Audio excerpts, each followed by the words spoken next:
very pleased to be with you here today. And I must say I was very impressed by the statement delivered by Marie-Laurent Dangeard, because she's putting me in a very challenging position, given that I was one of the Commission representatives who pushed very much for introducing the concept of functional areas into cohesion policy under the new programming period 21-27. So I will try to be up to the challenges that Marie-Laurent has actually defined. Well, to start with, I would like to say a few words about the importance of functional area approaches.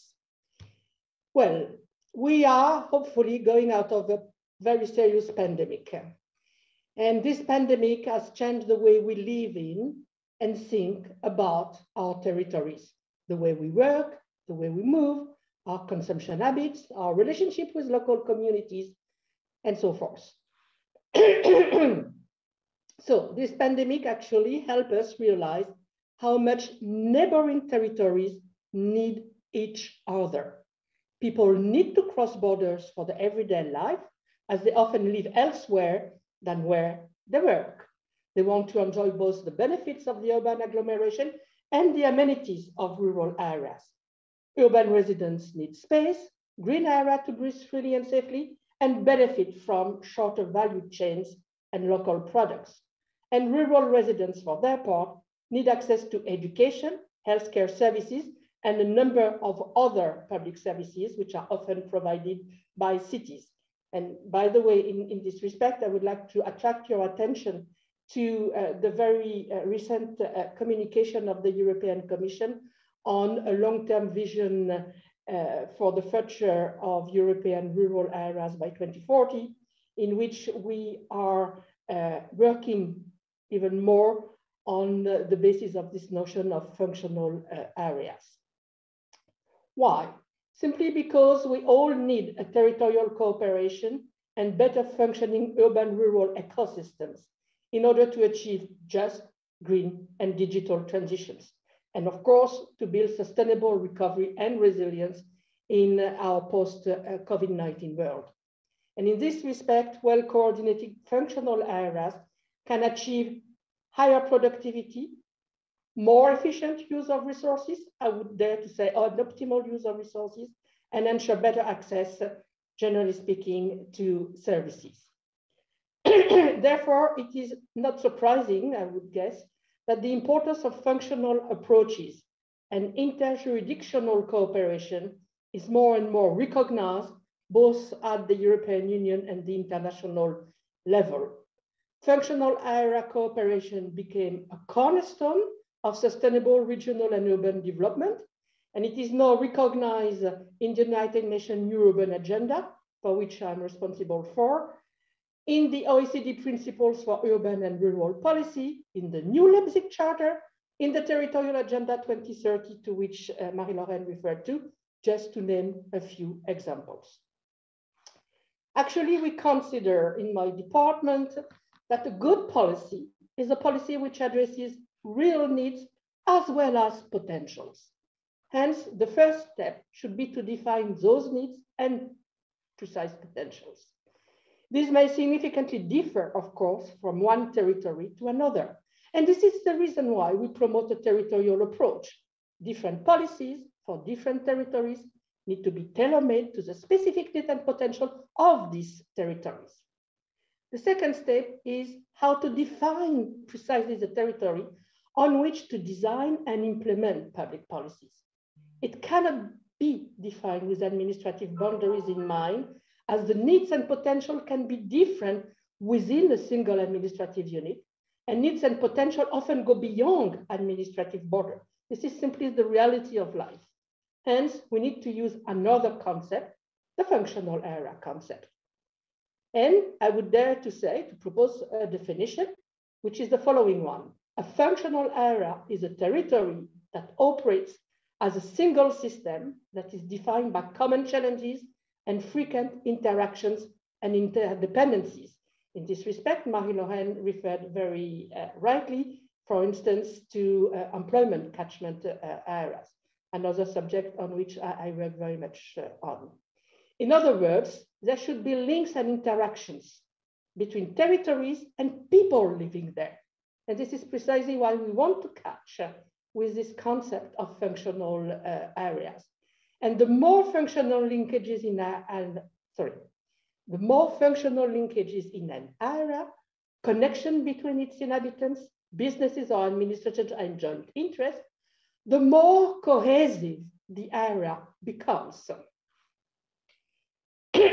Sorry, I'm just getting out of COVID and I still have some difficulties to speak. I hope it's not too disruptive. Now, I would like to talk about the role of functional areas in the European Union cohesion policy. Cohesion policy, as you know, is no exception in recognizing the important role of functional areas. This approach can help overcoming fragmentation as well as inefficient actions caused by administrative boundaries and ensure a more coordinated action between territories. Our territorial dimension, I mean that of cohesion policy, has been reinforced for the 21-27 programming period. And we have introduced, and I was among those who led to that introduction, a new policy objective 5, a Europe closer to citizens, into cohesion policy. And it is going to support tailor-made investment strategies, and I would add tailor-made integrated investment strategies, so multi-sectorial, at the relevant territorial scale below the program area, that is to say actually where people work, live and commute daily.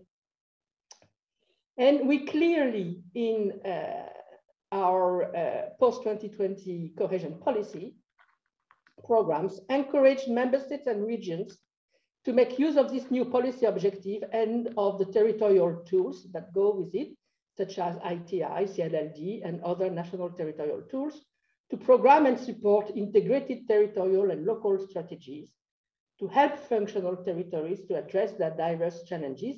And of course, we want to help them in tapping into their joint development potentials. That is the reason why, or it is among the reasons why, we have decided to devote at least 8% of the European Regional Development Fund, ERDF, FEDER en français, to support sustainable urban development strategies.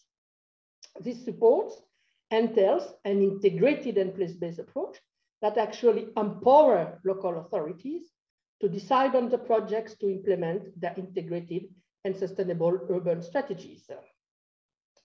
And when supporting sustainable urban development, member states must, according to our regulation, pay specific attention to support the green and digital transition, the so-called twin transition, and they must also pay attention to functional urban areas and urban-rural linkages.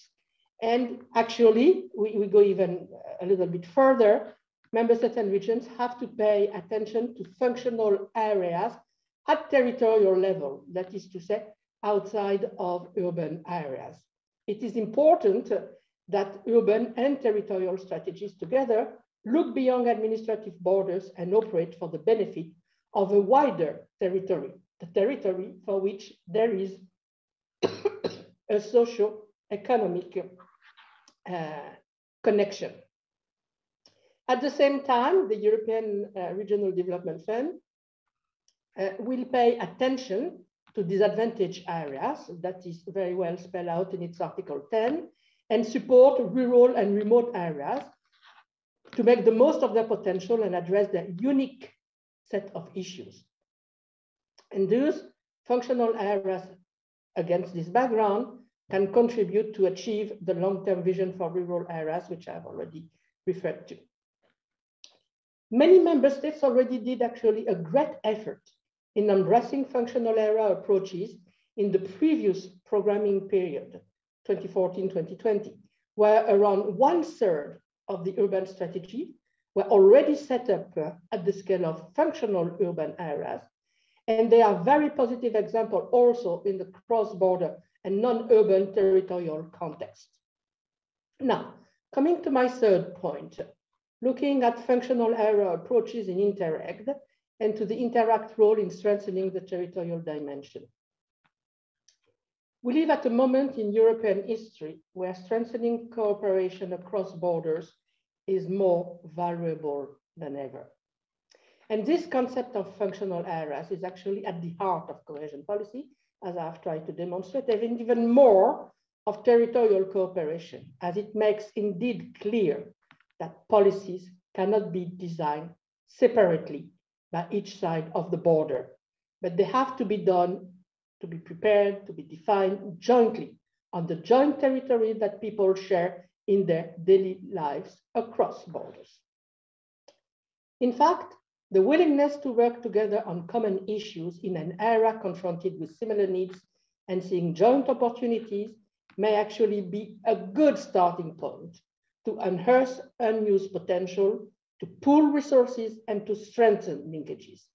This way, a functional area can be given birth. From there, border regions can develop joint governance systems, establish joint integrated strategies, implement joint actions, and ultimately have compatible administration and legal system. In a sense, I would dare to say that Interreg program can do not only supporting existing functional areas, but also bolster development of new ones and foster linkages in more fragile contexts. And this is why the Commission has consistently put forward the need to organize the program strategy around functional areas in the coming programming period for Interreg, through the program intervention logic, through policy objective 5, which I've already mentioned, and through Interreg specific objectives on governance. We are grateful for the work of Interact in particular, that is helping programs to explore the possibilities and tools towards the strengthening of the territorial dimension of Interreg. And we are equally glad to see promising examples of cross-border functional areas in many, many different border regions. Now, I would like to address the most challenging point that Marie-Laurent raised, that is to say, coming to the uptake of functional area approach in real lives at ground level. It is key, actually, at least this is our views, that European Union funds are put at the service of high quality and forward-looking strategies and policies, and that coherence and synergies are developed between instruments and action and the most relevant territorial scale. This is precisely the DNA of cohesion policy, I would say. And delivering along with the functional area approach requires, indeed, time, very careful preparation, and adequate administrative capacity, And we are ready to support this process. We will also support in the Commission national ERDF programs. And my Directorate General, DG REGIO, will launch a new pilot project with the World Bank aimed at supporting authorities in national programs in making functional areas operational and ready to plan and finance public investments across administrations in effective and efficient manner. And I'm very honored to have been among the experts drafting the terms of reference for this pilot project. The selected functional areas will receive technical support from April 22 to April 23 to address their key interjurisdictional development challenges, and their experience will feed into a methodological toolkit. And although this project is targeting functional areas within one country, the findings can be useful also for cross-border functional areas in the European Union to improve coordination, planning, and implementation across jurisdictional boundaries, administrative boundaries. For Interreg, we will continue working on the functional areas in the coming months through a working group on the territorial approach under Interact and through further work on these issues with the regions. Now, when it comes, and that will be my last word, when it comes to this pilot project that we are currently setting with the World Bank, I would like to tell you this is really very recent information, that 8 member states have already expressed interest for working with the European Commission and the World Bank on the functional areas approach, and already more than 200 functional areas have been potentially identified. This is indeed very encouraging. We are moving in the right direction, and I do hope that very soon I will be able to come back to you to provide you with the results of the pilot projects we are undertaking with the World Bank, and of course to introduce our methodological toolkit to further encourage investments on the basis of functional areas. And I would dare to say that this is probably a topic that will remain on the table for quite some time.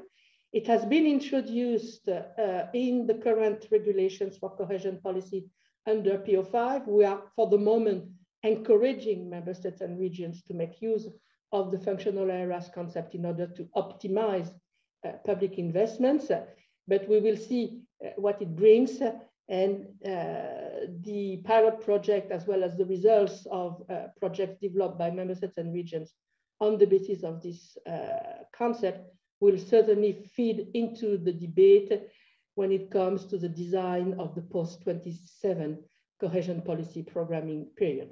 And I would like to stop there. I hope I did not abuse the time which was allocated to me. Thank you very much for your attention.